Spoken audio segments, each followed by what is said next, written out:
أنا جاكو ناكسي شارشتو زوج قوم آدم رمبردشت شري بارزينا دفج ريسبوبليكا خيساوا دخزار السورم بناتا كوشن سميت قدتك تمينيسترا دكوشتا أما أشر ماغود نشاني وكماني شو سما بيلون كورتا آدم راجمرا ستساقاتي رشتون شرغلوك بيتارت ويتشسلاف شما شاخاتي فلدر نخاش كوتا ساول قاشت كنن سوي خشتي بالوردنو دومن سمايش كولاتا بايقوم كانوي خي بارزينا دفت كواغورتا فروق در كانوي أما شاكوشم مراوازوي آدم راجمرا ستشت زوج قو муниципалон шконда шарлавагик ата Русланбек пацахадон думай депутат таймашта Артурма уарашев гон командой тренеру Ахдибар Қабышхаштай цедет замболаттыр.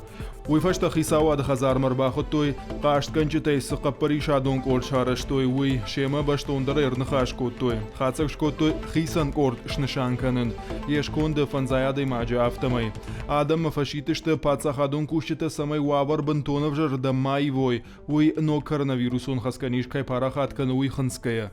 Уважаемые земляки, дорогие друзья, я от себя лично, от имени своей семьи, хочу обратиться к вам. Вот я выходил на площадь, общался с людьми. Когда мы говорили о вирусе, о пандемии, о коронавирусе, людям почему-то становилось смешно. Это действительно большая проблема, беда, которая идет по всему миру. Но не хотелось бы, чтобы эта беда в какой-то мере коснулась нашей республики. Сегодня я хочу обратиться к молодежи. Поберегите своих родителей, поберегите своих дедушек и бабушек, потому что сегодня наши старшие, они находятся в зоне риска. Великая Отечественная война забрала нам наших старших, наших отцов. Сегодня, если взять, посмотреть по всей республике, то нам реально не хватает старших, которые сегодня отдали свою жизнь за нашу землю, за нашу страну. Сегодня большая беда обратно, вирус, который именно в процентном соотношении забирает наших стариков. Я обращаюсь к вам. Это действительно большая проблема. Которые семьи крайне нуждаются в еде, денег нету, в социальной поддержке.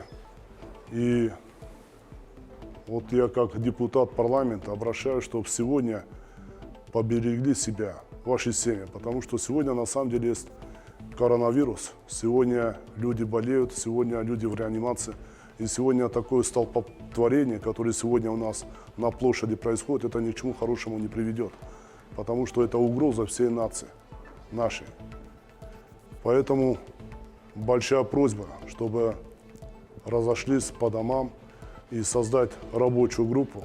И те, которые сегодня нуждаются, мы всячески, как депутат парламента, будем эти вопросы решать и будем помогать.